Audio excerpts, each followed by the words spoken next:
అఖిల భువన దీపం భక్త చిత్తాబ్జసూర్యం సురగుణమనస్సేవ్యం తత్వమస్యాదిలక్ష్యం హరిహరసుతమీశం తారక బ్రహ్మరూపం శబరిగిరినివాసం భావయే భూతనాదం.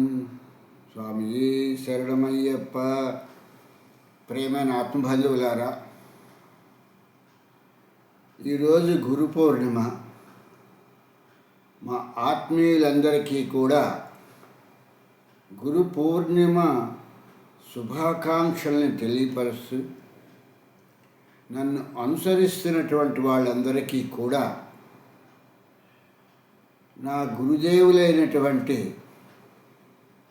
ఆ ఒక కృష్ణస్వామి గారి తాలూకు ఆశీస్సులతో మీరు కోరుకున్నటువంటి కోరికలు నెరవేరి మీ యొక్క కుటుంబాలతో నిత్యన నూతన ఆనందంతో విరాజిల్లుతారనుకుని చెప్పేసని మనస్ఫూర్తిగా మా యొక్క గురువుగారి తాలూకు కటాక్షాలతో కటాక్ష వీక్షణాలతో నేను మిమ్మల్ని అందరినీ కూడా ఆయన యొక్క ఆశీస్సుల్ని తెలియపరుస్తూ, గురు పౌర్ణిమ నాడు గురువులని తలుచుకోవటము అనేటువంటిది ఒక సత్సాంప్రదాయమైనటువంటి విషయము. ఈ గురువు అంటే ఎవరు అనేటువంటి విషయానికి వస్తే, ఈ గురువు అనేటువంటి వాడు చాలామంది కొన్ని సామెతలు చెప్తూ ఉంటారు. రాళ్లలోనే శాలిగ్రామాలు ఉంటాయి కనుక మనుషుల్లోనే వెతుక్కోవాలి గురువు అనేటువంటి వాడిని అని చెప్పేసని ఇటువంటి విషయాలని వీళ్ళు చెప్తూ ఉంటారు. కానీ ఒక ముఖ్యమైన విషయం ఏంటంటే, ఆ ఒక్క శాలిగ్రామము ఆకారము లేనటువంటిది ఒక పురుగు చేత, అంటే ఒక ప్రాణి చేతన ఆ ఒక్క శాలిగ్రామము అనేటువంటిది అది తొలవబడింది, అంటే చేయబడింది.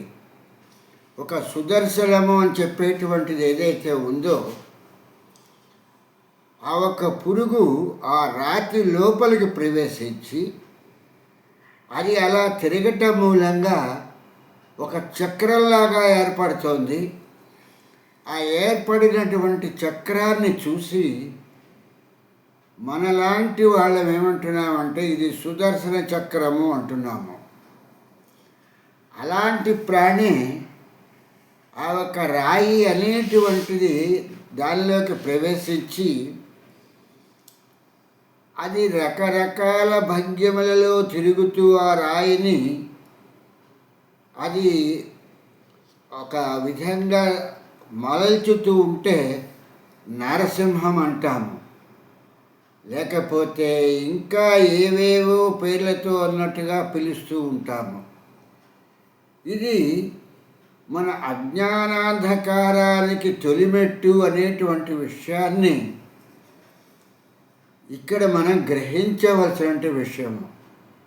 ప్రకృతిలో నుంచి వచ్చినటువంటి ఒక రాయి, ప్రకృతిలో జనించినటువంటి ఒక కీటకము ఆ రాతిని మరల్చటం మూలంగా ఆ రాతిని చూసినటువంటి మనమును వాటి నారసింహమని, తర్వాత బాణమని, చేపమని, ఇలా రకరకాలైనటువంటి కూర్మమని, వెంకటేశ్వరమని, ఇలాగా శాలిగ్రామాలకి రకరకాలైనటువంటి నామధేయాల్ని పెట్టి మన పూజా మందిరాల్లో పెట్టి వాటిని పూజిస్తూ వాటికి విశేషమైనటువంటి మహిమలని మనం వాటికి అంటకట్టి వాటిని మనం పూజించటం జరుగుతోంది అనేటువంటి విషయాన్ని గ్రహించవలసినటువంటిది.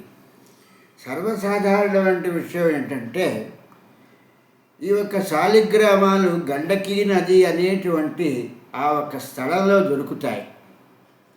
ఇది పోఖ్రా నుంచి ఈ ఒక గళేశ్వర్ వెళ్ళిన తర్వాత గళేశ్వర్ నుంచి నడకదారిలో ఇప్పుడు ఎవరు కూడా నడవటం మానేశారు. ఇప్పుడంతా ఈ యొక్క పోఖ్రా నుంచి ఫ్లైట్ ఎక్కేసి జాన్సన్ వరకు వెళ్ళిపోయి జాన్సన్లో ఒక ఫ్లైట్ దిగి అక్కడి నుంచి గుర్రాల్లో మేమంతా ముక్తినాథ్ వెళ్తున్నాం అని చెప్పేటువంటి దీన్ని చెప్పటం జరుగుతోంది. కానీ నేను నిండు యవ్వనంలో ఉండేటప్పుడు 80 నుంచి 90 మధ్య కాలంలో భుజానికి కిట్లు వేసుకుని ఆ ఒక్క గండకీ నది వెంబడ నడుస్తూ ఈ యొక్క శాలిగ్రామాలన్నింటినీ కూడా నేను కలెక్ట్ తీసుకుంటూ ఆ ఒక్క ముక్తినాథ్ అనేటువంటి ఆ ఒక దివ్య పుణ్యక్షేత్రాన్ని చూడటం జరిగింది అనేటువంటి విషయాన్ని నేను చాలాసార్లు చెప్పటం జరిగింది. అది గండకీ నది పుట్టినటువంటిది అని చెప్పేసి వీళ్ళందరూ కూడా ఒక 108 ధారలు వస్తున్నటువంటిది. అంటే ఎవరో అంతకు పూర్వమే దాన్ని ఏం చేశారంటే ఆ వచ్చేటువంటి నీటిని ఒక కాలువలాగా చేసి ఆ కాలువలోకి వచ్చిన తర్వాత వాటికి ఒక రాతితో ఉన్నటువంటి సింహం తాలూకు మొహం, పద్దపుల మొహం ఇలాంటివన్నీ కూడా 108 ధారల కింద తయారు చేసి ఈ 108 ధారల కింద కూడా అంటే ఒక దీర్ఘచతురస్రంలాగా తీసుకుని ఒకవైపు మాత్రం ఖాళీ ఉంచి 3 వైపులు ఉండేటట్టుగా చూసి ఈ యొక్క 108 ధారల్ని ఏర్పాటు చేయటం జరిగింది. ఈ ధారల దగ్గర స్నానం చేసేసి వీళ్ళు ఏమనుకుంటారంటే మేము ముక్తినాథ్ వెళ్ళిపోయాం, మాకు ముక్తి వచ్చేసింది అని చెప్పేసి అని అనుకోవచ్చు. కానీ ఆ గండకీ నది కృష్ణ గండకీ నది అని చెప్పేసి అంటారు దాన్ని. అక్కడ ఆ కృష్ణ గండకీ నది అనేటువంటిది ఇంకా అక్కడికి చాలా దూరం వెళ్ళాలి. ఆ హిమాలయాస్లో ఆ ముక్తినాథ్ నుంచి ఇంకా దూరం వెళ్ళాలి. వెళ్ళిన తర్వాత ఒక చెట్టు మొదల్లో నుంచి ఈ నీరు ఉబికి అంటే ఆ మొదల్లో నుంచి నీరు వస్తూ అది అలాగన్నట్టుగాను జాలువారుతూ వచ్చి ముక్తినాథ్కి వచ్చిన తర్వాత ఈ ముక్తినాథ్లో ఈ గండకీ నది అనేటువంటి ఈ యొక్క నీటి ధారలు 108 నీటి ధారలుగా మారి అవి పడుతూ ఉంటాయి. వాటి కింద స్నానాలు చేస్తాము. ఈ 108 ధారల కింద స్నానం చేసి మేము వెళ్ళిన రోజుల్లో ఆ ముక్తినాథ్లో రేపో మాపో పడిపోవటానికి సిద్ధంగా ఉన్నటువంటి ఒక భవంతి లాంటిది ఒకటి ఉంటే అందులో మేము ఉండటం జరిగింది. ఈనాడు హోటల్స్ కూడా వచ్చేసి ఉంటాయి, నో డౌట్. కానీ మేము వెళ్ళినప్పుడు మాత్రం చాలా కష్టంగా ఉండేటువంటిది. జాన్సన్ నుంచి ఆ నడక మార్గంలో వెళ్ళాల్సి వస్తే అక్కడ చాలా విపరీతమైనటువంటి గాలులు వస్తాయి.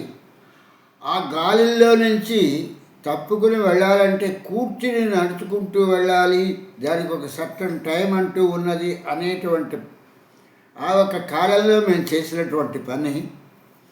ఇప్పుడు ప్రతి వాళ్ళు కూడా వెళ్ళొచ్చేస్తున్నారు కాబట్టి అక్కడ గైడ్స్ అనేటువంటి వాళ్ళు ఉంటున్నారు కాబట్టి ఆ ఒక్క విండ్ లేనటువంటిది, ఆ గాలి ఆ ఒక గట్టిగా వీచేటువంటి ఆ ఒక గాలి లేని సమయంలో ఈ గైడ్లు తీసుకెళ్ళి వీళ్ళని గుర్రాల మీద చూపించి తీసుకొచ్చేస్తున్నారు కాబట్టి వీళ్ళకి దాని గురించినటువంటి తెలీదు. ఇంకా గండకీ నదికి వచ్చేటప్పటికి దామోదర కుండ అనేటువంటి దగ్గర అసలు గండకీ నది పుట్టి కిందకి రావటం జరుగుతూ ఉంటుంది. అక్కడి నుంచి వచ్చినటువంటి గండకీ నదులకి ఇక్కడ ముక్తినాథ్లో పుట్టినటువంటి ఈ యొక్క కృష్ణ గండకీ అనేటువంటి నది కూడా రెండు కలిసి ఈ గళేశ్వరి దగ్గర నుంచి కిందకి వస్తూ ఉంటాయి. ఈ వస్తున్నప్పుడు ఈ మధ్యన కొత్తగా ఎవరో వెళ్ళి వస్తుండగా నాకు చెప్పినటువంటి మాట ఏంటంటే, గళేశ్వరి దగ్గర గండకీ నది మీద ప్రాజెక్ట్ కట్టారు స్వామి, మీరు ఎప్పుడో వెళ్ళి 90లో వెళ్ళామంటున్నారు, ఇప్పుడు ప్రాజెక్టులన్నీ వచ్చేసి అక్కడ బ్రిడ్జి ఏర్పాటైపోయింది, దాని మీద నుంచి నడిచి వెళ్ళిపోతున్నారు అనేటువంటి విషయాన్ని చెప్పడం జరిగింది. నేను లేటెస్ట్గా వెళ్ళలేదు, ఎందుకంటే హిమాలయస్ అంతా కూడా చాలాసార్లు నేను తిరగటం జరిగింది. ఆ తిరుగుతున్నటువంటి ఈ సమయంలో ఎన్నో విషయాలన్నింటినీ కూడా తెలుసుకోవటం తటస్థించింది. ఇవన్నీ దీని అంతటికి కారణం ఏమిటి అని అనంటే, మా అమ్మ నాన్నగారు అనేటువంటి వాళ్ళ తాలూకు గురువుల గురు కటాక్షం అన్నట్టే. ఈయన మా నాన్నగారి తాలూకు, మా అమ్మగారి తాలూకు గురువు గారు. అలాగే ఈయన వీరి తర్వాత వచ్చినటువంటి గురువు గారు.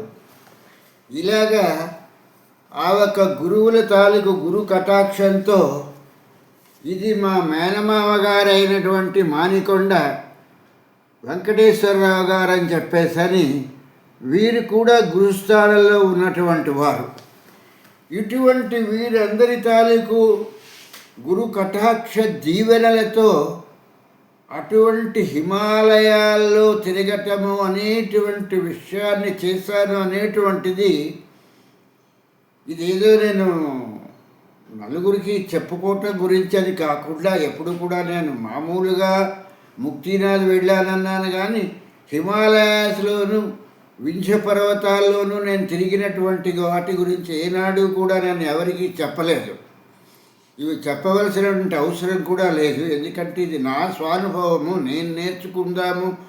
ఆ ఒక్క పాఠాలు, ఆ ఒక్క మహానుభావుల్ని కలుసుకుని వాళ్ళ వద్ద నుంచి నేను ఈ యొక్క బ్రహ్మ విద్య సాంప్రదాయం అనేటువంటి వాటిని నేర్చుకుందామనుకుని చెప్పేసని ఈ యొక్క వింధ్యా పర్వతాల్లో ఉన్నటువంటి అమరకంఠ్ అనేటువంటి దాన్ని, అమరకంఠ్ రోడ్ అనేటువంటి దగ్గర నుంచి దిగి అక్కడి నుంచి మేము కొంతవరకు జీబులో వెళ్ళి అక్కడి నుంచి ఆ అరణ్యంలో భయంకరమైనటువంటి భీకరారణ్యంలో నడుచుకుంటూ ఆ అమరకంఠ్ వెళ్ళటం జరిగింది. అలాగే ఈ యొక్క గురు కటాక్షంతో గుప్త గోదావరి అనేటువంటిది ఈ యొక్క చిత్రకూటుకి దగ్గరగా ఉన్నది. అది ఒక కొండలో పుడుతుంది ఆ గోదావరి నది. ఈ యొక్క గుప్త గోదావరి అనేటువంటిది ఒక కొండలో పుట్టి ఆ కొండలోనే లోపలికి వెళ్తున్న కొద్దీ విపరీతమైనటువంటి లోతు, గుండెలు దాటిపోయేనట్టుగా లోతు వస్తుంది. ఇంకా ముందుకు వెళ్ళటానికి అక్కడ గ్రిల్స్ ఏర్పాటు చేసేసి ఇంకా మేము ముందుకు వెళ్ళనేవారు, చాలా లోతు ఉంటుంది. ఆ నీరు ఉబికి వస్తూ ఉంటుంది. ఎంత నీరు వస్తుంది అనేటువంటి దానికి ఆ గాలల్ని కొలిది వచ్చేటువంటి నీరు ఆ కొండని దాటి ఒక చుక్క కూడా బయటకి రాదు. కానీ నదిలో ఆ నది ఆ ఒక్క గృహలో నుంచి మాత్రము వస్తుంది, గృహ లోపలే వస్తుంది, గృహ లోపలే అది అంతమైపోతుంది. అది గుప్త గోదావరి అని చెప్పేసి అని అంటారు అనేటువంటి విషయాన్ని రామాయణంలో వ్రాయటం జరిగింది. ఇటువంటి విషయాలేవి తెలియలేనటువంటి వారు రాముడు భద్రాచలం వచ్చాడు, ఆ భద్రాచలం నుంచి ఆ గోదావరి దాటి పర్ణశాలలో ఉన్నారంటే అసలు అటువైపున వచ్చినటువంటి దాఖలాలు అక్కడ చెప్పబడలేదు. ఆయన వచ్చినటువంటి దండకారణ్యం అనేటువంటి ప్రదేశం వేరు. ఇవన్నీ కూడా ఆ యొక్క రామాయణంలో రాయబడినటువంటి విషయాలు. ఇక్కడ ఇది ఎందుకు క్రోడీకరించి చెప్తున్నామంటే, గురువు అనేటువంటి వాడు భగవంతుడే గురువు అవుతాడు తప్పితే మానవ మాతృలు మాత్రము గురువులు కాదు, గురు అంశంలోకి వస్తారు తప్పితే గురువులు కారు అనేటువంటి విషయాన్ని ఇక్కడ తెలుసుకోవాల్సినటువంటి విషయము. వ్యాసో నారాయణో హరి అని చెప్పటం మూలంగా వ్యాసుడు మహాభారతాన్ని రాసి అందుకుని ఆయన గురు పరంపరలోకి రావటం జరిగింది. అలాగే ఈ యొక్క కృష్ణ భగవానుడు అనేటువంటి ఈయనకి విద్య నేర్పినటువంటి సాందీప మహర్షి ఈయన తాలూకు ఈయన్ని గురుస్థానంలోకి ఎందుకు వచ్చారంటే, గురువులకు గురువే అయినటువంటి జగద్గురు అయినటువంటి కృష్ణ పరమాత్మకే ఆయన గురుస్థానంలో ఉన్నారు కాబట్టి, అందుకు అటువంటి గురువుల్ని స్మరించుకోవాలి అని చెప్పేటువంటి విషయాన్ని ఈ గురు పౌర్ణమి నాడు మర్చిపోకూడదు. జీవుడైనటువంటి అర్జునుడు అతను అడిగినటువంటి సందేహాలకి పరమాత్మ అయినటువంటి భగవంతుడైనటువంటి కృష్ణుడు మాత్రమే సమాధానాలు చెప్పాడు, కానీ మానవ మాతృడెవరూ కూడా చెప్పలేదు. అలాగే రాముల వారికి ఆ వశిష్ఠుల వారైనటువంటి ఆ ఒక్క వాళ్ళ కులగురువు అయినటువంటి దేవగురువు అయినటువంటి ఈ వశిష్ఠుల వారు మాత్రమే ఆ ఒక్క వశిష్ఠ గీతని చెప్పారు తప్పితే మిగిలినటువంటి ఎవరు కూడా చెప్పలేదు. అలాగే ఈ యొక్క ఉద్భవుడు వచ్చేటప్పటికి, ఉద్భవ గీతకు వచ్చేటప్పటికి, ఉద్భవుడు అనేటువంటి వాడు భగవంతుడితో కృష్ణ పరమాత్మతో సహవాసం చేయటం మూలంగా అతను మాత్రమే అతని తాలూకు కృష్ణ పరమాత్మ తాలూకు భగవానుడి తాలూకు ఆంతరంగికాన్ని తెలుసుకోవటం మూలంగానే ఉద్భవుడు ఉద్భవ గీతని చెప్పటం జరిగింది తప్పితే సామాన్యులు ప్రవచించేటువంటిది కాదు గీత అనేటువంటిది. వీళ్ళు భుజాలు ఎగరేసుకుంటూ మేము గీత చెప్పాము, గీతను మేమేదో చెప్పేశాము, దాన్ని ఏదో అర్థాలు చెప్పాము అనేటువంటిది అసంభవమైనటువంటి విషయము. ఈ యొక్క భగవద్గీత అనేటువంటి దానికి వచ్చేటప్పటికీ ఈ అర్జునుడ విషాదయోగం అంటే జీవుడు ఎలా అలమటిస్తున్నాడో ఆ విషాదంలో దేని గురించి ఎటువంటి సందేహాలతో ఆ ఒక జీవుడు అనేటువంటి ఆ ఒక అర్జునుడు అనేటువంటి వాడు ఎలా అలమటిస్తున్నాడు, ఆ నరనారాయణలో ఒక నరుడు ఎలాగా తన బాధని ఆ ఒక భగవంతుడు ఎదురకుండా వ్యక్తపరుస్తున్నాడు అనేటువంటి విషయాన్ని ఇక్కడ ముఖ్యంగా తెలుసుకోవలసిన విషయము. అతని తాలూకు బాధలు, అతని సందేహాలు విన్నటువంటి ఆ ఒక్క భగవానుడైనటువంటి కృష్ణ పరమాత్మ మాత్రమే అతని సందేహాలు తీర్చాడు తప్పితే తాతగారైనటువంటి భీష్ముడి దగ్గరికి వెళ్ళి ఇటువంటి సందేహాలు అడగలేదు. తాతగారు వీళ్ళందరూ నా తాలూకు స్వజనమే కదా, వీళ్ళందరినీ నేను చంపేయచ్చా చంపకూడదా అనేటువంటి విషయాన్ని భీష్మాచార్యుల్ని అడగలేదు.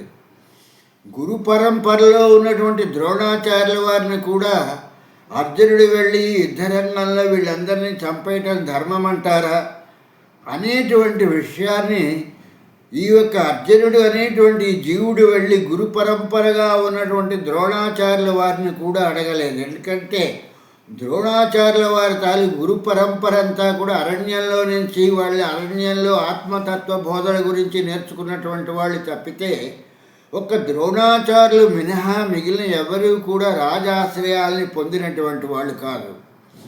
నిజమైనటువంటి గురువులు ఎవరూ కూడా రాజాశ్రయాల్ని పొంది వాళ్ళ తాలూకు ప్రలోభాలకు లోబడి వాళ్ళని పొగుడుకుంటూ వాళ్ళు ఇచ్చేటువంటి కట్న కానుకలకు ఆశపడి ఏ గురువులు కూడా ఉండరు. ఎందుకంటే రామాయణంలో రాముడు సాక్షాత్తు భగవత్స్వరూపుడని తెలిసినప్పటికీ కూడా అత్రి మహర్షి ఏం చెప్పారంటే, ఒకరోజు మాత్రమే రాముడిని తన దగ్గర ఉంచుకుని ఆ తర్వాత ఆయన భరద్వాజ ఆశ్రమానికి పంపించేశారు తప్పితే రేపొద్దున రాముడు రాజు అయితే నాకేదో భవనాలు భవంతులు కట్టిస్తాడని చెప్పేసని ఆయన ఆశ్రయాన్ని కోరుకోలేదు ఈ యొక్క అత్రి మహర్షి.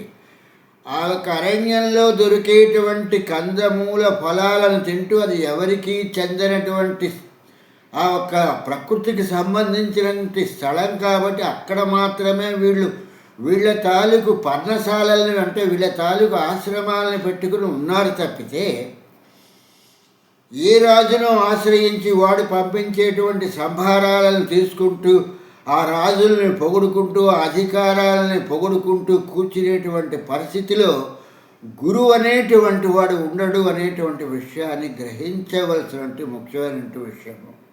ఇలాంటి దానికి వచ్చినప్పుడు శంకరాచార్యుల వారు కూడా ఆత్మ శంకరాచార్య పర్యంతం అని చెప్పేసి అన్నట్టుగా శంకర భగవత్పాదుల వారు కూడా ఏ రాజుల తాలూకు ప్రాబల్యానికి లోబడి రాజుల తాలూకు ఆశ్రమాల్లోనూ రాజుల తాలూకు ఆశ్రయంలో కూడా ఆయన ఉండలేదు. తన 33 సంవత్సరముల వయస్సు లోపలే మొత్తం ఈ యొక్క భారతదేశానంతటినీ కూడా 3 సార్లు తిరిగినటువంటి వ్యక్తి. అటువంటి వాళ్ళని గురువులు అంటారు తప్పితే ఆశ్రమాలు స్థాపించుకుని ఆశ్రమాల్లో కూర్చుని ఏసీలు పెట్టుకుని వీళ్ళు ఎక్కచకాలాడుకుంటూ మాట్లాడేటువంటి వీళ్ళని గురువులని అనుకుంటే మన చెప్పు తీసుకుని మనం కొట్టుకోవటమే మేలు తప్పితే వీళ్ళ దగ్గరికి వెళ్ళి నేర్చుకునేటువంటి విషయం ఉండదు. వీళ్ళకి అంత తత్వబోధ చేసేటువంటి జ్ఞానము ఉండదు అనేటువంటి విషయాన్ని ఈ గురు పౌర్ణమి నాడు తెలుసుకోవాల్సినటువంటి ముఖ్యమైనటువంటి విషయం. చాలామంది ధర్మ సందేహాలు అని చెప్పేసి ఈ ధర్మ సందేహాలు అని చెప్పేటువంటి వాటికి వాళ్ళు ఏదో మేము చాలా గొప్పగా ఈ యొక్క ధర్మ సందేహాలు చెప్పేస్తున్నాము అని చెప్పేసి అనుకుంటారు. గురువుగారు ఈ దీపారాధనలో 3 ఒత్తులు వేయాలా, 2 ఒత్తులు వేయాలా, ఒత్తి ముందుకు పెట్టాలా, వెనక్కి పెట్టాలా, పక్కకు పెట్టాలా అంటే దానికి వాళ్ళు ఏదో సమాధానం చెప్పి ఈ యొక్క ధర్మ సందేహాన్ని తీర్చేశామని చెప్పేసి అనుకోవచ్చు. కానీ ధర్మ సందేహము అంటూ వచ్చింది అంటే ధర్మ సందేహం నిలబెట్టే సందేహము దేహంలో ఏదైనా ఒక ప్రశ్న ఉద్భవించినప్పుడు ఆ ఉద్భవించినటువంటి ప్రశ్నకి జవాబు చెప్పేటువంటి వాడు భగవంతుడు తప్పితే మానవ మాతృడు ఎవరూ కూడా చెప్పలేరు అనేటువంటి విషయాన్ని శంకర భగవత్పాదుల వారే పద్మపాదుడికి వివరించి చెప్పడం జరిగింది అనేటువంటి విషయాన్ని గ్రహించవలసినటువంటిది. అలాగే ఈ యొక్క శంకరాచార్యుల వారిని గురుస్వభావంగా భావిస్తాను, గురుతత్వానికి తీసుకుంటాను అని చెప్పేసి ఈ మండనమిశ్రుడు అంటే గురువు అనేటువంటి వాడు భగవంతుడే అవుతాడు తప్పితే గురువుని నేను కానయ్యా, నేను అతని చేత పంపించబడినటువంటి వాడిని, నీవు ఎంతసేపు కూడా కర్మ సిద్ధాంతంలో ఉండిపోయి కర్మ సిద్ధాంతంలో చాలా గొప్పవాడివయ్యావు, దీని తర్వాత కర్మ సిద్ధాంతం నీకు ఇంకా దారి చూపించదు, అక్కడితో దారి మూసుకుపోతుంది. నీకు దారి చూపించాలి అని అంటే జ్ఞానము అనేటువంటి మార్గంలోకి వచ్చినప్పుడు మాత్రమే నీకు జ్ఞానం అనేటువంటి దారి చూపిస్తుంది తప్పితే కర్మ సిద్ధాంతం ఎప్పుడూ కూడా నీకు దారి చూపించదు, అక్కడితో ఆగిపోతుంది. ఎంతకాలం పనిచేసినా పనివాడంటాను తప్పితే యజమాని అని నేను చెప్పలేము. పనివాడు యజమానిగా మారాలి అంటే వాడు ఏదైనా ఒక పని చేసి వాడు ఒక నలుగురిని పోషించగలిగే స్థితి ఉన్నప్పుడు మాత్రమే వాడిని యజమాని అంటాం. వాడు ఒకడి చేత పోషించబడుతూ ఉన్నప్పుడు వాడిని పనివాడంటాను తప్పితే యజమాని అనలేము. అలాగే కర్మ సిద్ధాంతానికి వచ్చేటప్పటికి వాడు ఎంతసేపు పని చేస్తూ ఉంటే కర్మలో ఉండిపోయాడు కాబట్టి వీడిని పనివాడనే అంటాం. కర్మ సిద్ధాంతంలో ఉన్నటువంటి వాడిని పనివాడు అంటాం. కర్మ సిద్ధాంతం అంటే పని చేసేవాడు, క్రియ చేసేవాడు అనేటువంటిది. ఆ పని క్రియ అంటే కొంచెం మోటుతరంగా ఉంటున్నాయని చెప్పేసి వీటికి కర్మ సిద్ధాంతం అనే ఒక అందమైనటువంటి ఒక పేరు పెట్టుకున్నారు. ఈ ఒక అందమైనటువంటి పేరు తాలూకు విషయం ఏంటంటే వీడి కూడా పనివాడే, ఎంతసేపు పని చేసుకోవడం, సంధ్యావందనం చేయటం, పూజ చేసుకోవటం, అర్చించుకోవటం, ఆరాధించుకోవటం, ఈ పని తప్పితే వీడికి ఇంకొక పని లేదు. వీడు పొద్దున్న లేచిన నుంచి చివరి వరకు కూడా వీడికి ఉండేటువంటిది ఇదేను అనేటువంటి విషయాన్ని మనం గ్రహించవలసినటువంటి విషయం. కనుక అందుకని ఇక్కడ ఈ విషయాల్ని దృష్టిలో పెట్టుకుని జ్ఞాన సిద్ధాంతానికి రావాలి అని అనుకున్నప్పుడు ఈ జ్ఞానానికి వచ్చేటప్పటికీ గురువు అనేటువంటి వాడు కర్మ సిద్ధాంతం కాదు బోధించవలసినటువంటిది. శంకరాచార్యుల వారిలాగా ఈ యొక్క మండనమిశ్రుడికి ఎలాగైతే జ్ఞానాన్ని బోధించి ఆయన ఆ యొక్క ధ్యానము అనేటువంటి దాన్ని, ఆ ధ్యాస ధారణ, అందులోంచి సమాధికి ఎలా వెళ్ళాలి అనేటువంటి విషయాల్ని శంకరాచార్యుల వారు ఆ మండనమిశ్రుడికి పద్మపాదుడికి ఎలాగైతే చెప్పారో అలాగే మనకి కూడా ఇటువంటి విషయాల్ని మర్మము విడిచి చెప్పేటువంటి వాడు కావాలి. కానీ అరుణాచలం వెళ్తే మహత్యం ఉంది, అలాగే కాళహస్తి వెళ్తే కాళహస్తీశ్వర మహత్యం ఉంది. లేకపోతే మనకి ఈ కాశీ వెళ్తే ఏదో అక్కడ మరణిస్తే పుణ్యం వస్తుందని ఇలాంటి కర్మ సిద్ధాంతాలు చెప్పేటువంటి వీళ్ళని ఏనాడు కూడా గురువులని అనుకుంటే వాళ్ళంత మహాపాపులు ఇంకోళ్ళు ఉండరు. ఇప్పుడు నేను ఈ పదాన్ని ఎందుకు ఉపయోగించాలంటే ఈ యొక్క పాపమని వాళ్ళే అంటున్నారు కాబట్టి ఈ పాపాన్ని పెంచి పోషించేటువంటి వాళ్ళే పాపాత్ములనే అంటారు.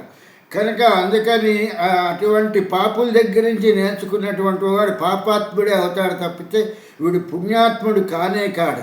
ఈ రోజు నాడు గురు పూర్ణం కాబట్టి అందుకే నా మనసులో మాటని మా గురువులు నేర్పినటువంటి వాటిని హిమాలయాస్లో నేను తిరిగి ఆర్జించుకున్నటువంటి జ్ఞానాన్ని క్రోడీకరిస్తూ ఈ విషయాన్ని చెప్పడం జరుగుతుంది. ఎన్నిసార్లు హిమాలయాస్కి వెళ్ళామో, ఎన్నిసార్లు వైష్ణవిని నడుచుకుని సందర్శించడం జరిగింది అనేటువంటి విషయాలు ఇవి మా వరకు మాకు తెలిసినటువంటి విషయాలు తప్పితే ఇవి బహిర్గతంగా మేమేదో గొప్పతనానికి ఎవరికో నలుగురికి ప్రకటితంగా చెప్పవలసినటువంటి విషయాలు కావు.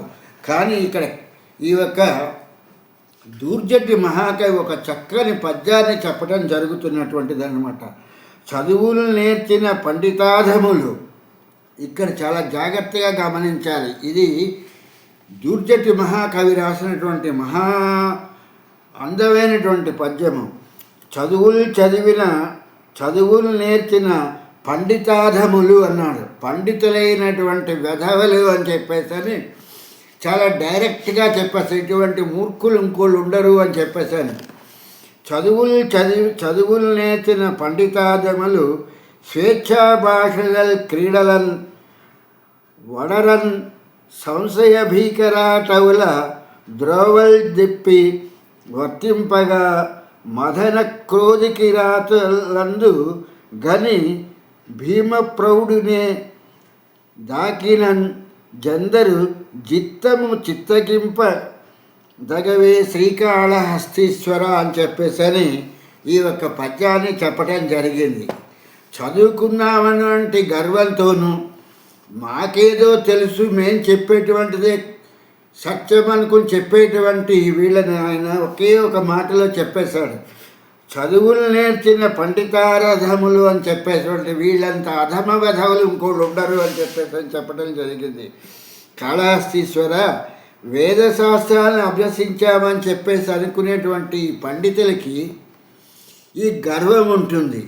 ఈ యొక్క గర్వం మూలంగా వీళ్ళు ఏదో చెప్తున్నారనుకుని చెప్పేసని ప్రకృతి స్త్రీ ఏం చేస్తుందంటే వీడి తాలూకు లక్షణాలని చూడాలని చెప్పేసని అనుకుని ఒక స్త్రీ రూపంలో వచ్చి వీళ్ళని సేవించడం ప్రారంభిస్తే వీళ్ళ తాలూకు పని ఎలాగవుతుందంటే కామక్రోధాది వేటకాండ్రు అని చెప్పేసి చెప్పుకొచ్చాడు ఈ యొక్క దూర్జటి మహాకవి.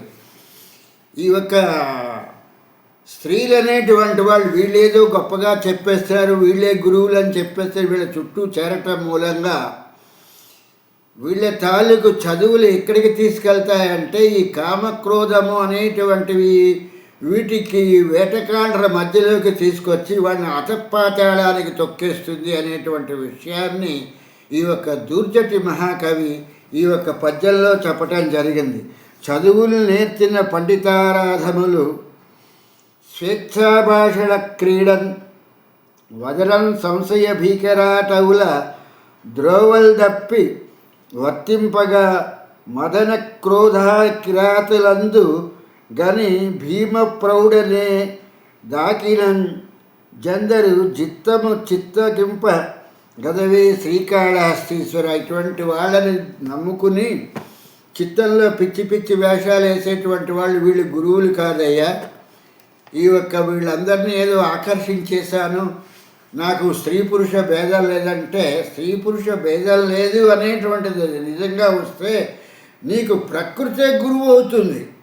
ప్రకృతే నీకు సరైనటువంటి పాఠాన్ని చెప్పటానికి ప్రకృతే భగవత్ స్వరూపం అవుతుంది. కనుక నీవు వేరే భగవంతుణ్ణి వేరే వాడిని ఆశ్రయించాల్సినటువంటి పని లేదు అనేటువంటి విషయాన్ని ఇక్కడ ఈ యొక్క దూర్జటి మహాకవి ఈ యొక్క విషయాల్ని చెప్పటం జరిగింది. కాబట్టి ఇటువంటి విషయాలన్నింటినీ కూడా మనం గ్రహించి ఆ యొక్క వెంకటనాథుడి తాలూకు అనుగ్రహంతో మనకి కూడా చక్కని గురువులు లభించి జ్ఞాన మార్గాన్ని చూపిస్తూ, కర్మ మార్గం ప్రతివాడు చూపిస్తాడు, కర్మ మార్గం గురించి కాదు, జ్ఞాన మార్గాన్ని మనకి ఆ ఒక దారి చూపించి మనం ఉద్ధరించే గురువులు లభించాలని ఈ గురు పౌర్ణమి నాడు వేడుకుంటూ స్వామి శరణం, స్వామి శరణం, స్వామియే శరణమయ్యప్ప.